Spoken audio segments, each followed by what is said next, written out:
जय जय राम कृष्ण हरी, जय जय राम कृष्ण हरी, राम कृष्ण हरी, जय जय राम कृष्ण हरी। ज्ञानेश्वर माऊलींचा अभंग म्हणजे जखमेवर लावलेलं औषधच, हे अगदी बरोबर आहे। संत ज्ञानेश्वर माऊलींचा अभंग हे खरोखरच जखमेवर लावलेल्या औषधासारखे आहेत। जसं की आपल्या शरीराला जखम झाली की मलम लावल्याने आपल्या वेदना कमी होतात आणि हळूहळू जखम भरून येते, तसंच आयुष्यातील सुद्धा दुःख, चिंता, असहाय्यता किंवा अपमान यांच्या जखमा भरून काढण्याचं सामर्थ्य माऊलींच्या अभंगात आहे। नमस्कार मंडळी, स्वागत आहे तुमचे माझ्या सनातन धर्म माहिती या भक्तिभावाने ओथंबलेल्या यूट्यूब चॅनलवर।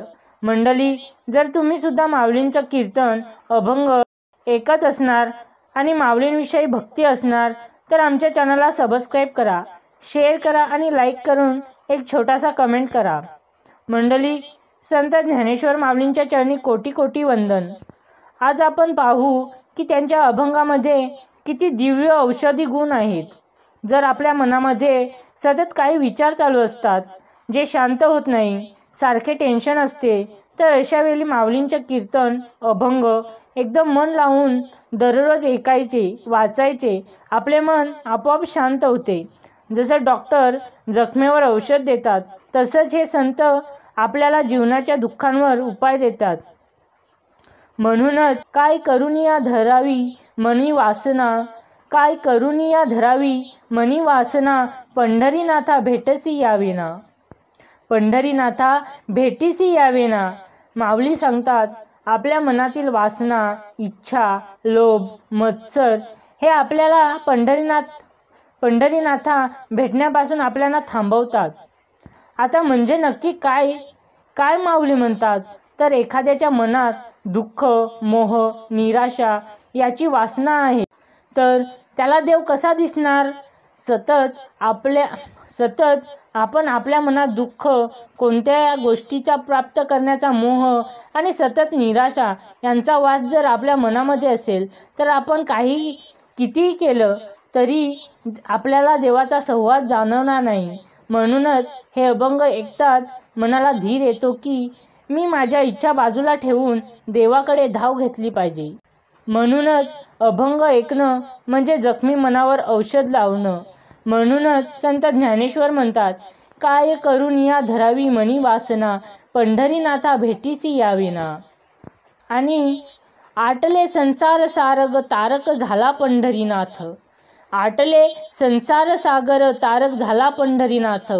माऊलीचं म्हणणं आहे की हा संसार म्हणजे एक प्रचंड समुद्र आहे। यामध्ये दुःखांचे लाटा, चिंता, व्याधीचे वादळ, पण माऊली म्हणतात पंढरीनाथ नावाचा नावाड्य आहे। त्याच्या नावाने, त्याच्या आधाराने आपण या समुद्रातून पार होऊ शकतो। जसं वेदनाशामक औषध वेदना कमी करतं, तसंच अभंगाची एक ओळ जीवाला नवा धीर देते। याबद्दल एक कथा बघूया। एक गरीब राजू नावाचा कष्टकरी होता। त्याच्या अंगावर इतकी कर्ज चढली होती की तो रात्रभर झोपायचा नाही, डोळ्यातून पाणी वाहायचं। पण एक दिवस तो वारीत गेला। मार्गात एखाद्या संतांनी माऊलींचा अभंग गायला, काय करुनिया धरावी मनी वासना, काय करुनिया धरावी मनी वासना। तो अभंग ऐकून वाटलं, मी काय इतक्या काळजा करतोय, देवावर विश्वास ठेवलाय तर माझं ओझं हलकं होईल। आणि खरंच त्या दिवसापासून त्याच्या मनाला समाधान मिळालं। संकट संपायला वेळ लागला, पण त्याच्या मनाची जखम मात्र बरी झाली। म्हणून आपण म्हणतो, ज्ञानेश्वर माऊलींचा अभंग म्हणजे जखमेवर लावलेलं औषधच। माऊलींचा प्रत्येक शब्द हा आपल्या दुखावलेल्या मनाचा उपचार आहे। याने आपल्या दुःखांच्या जखमेवर धीराचं औषध, मोहांच्या जखमेवर विवेकाचं औषध, नैराश्याच्या जखमेवर विश्वासाचं औषध असतं।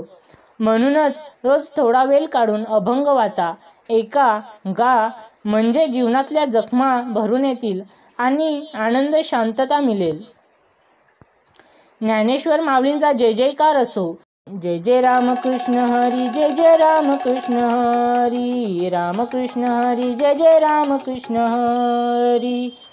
मंडळी, व्हिडिओ आणि यातील अभंग आवडले असतील तर कमेंटमध्ये नक्की कळवा आणि कमेंटमध्ये जय हरी विठ्ठल नक्की लिहा.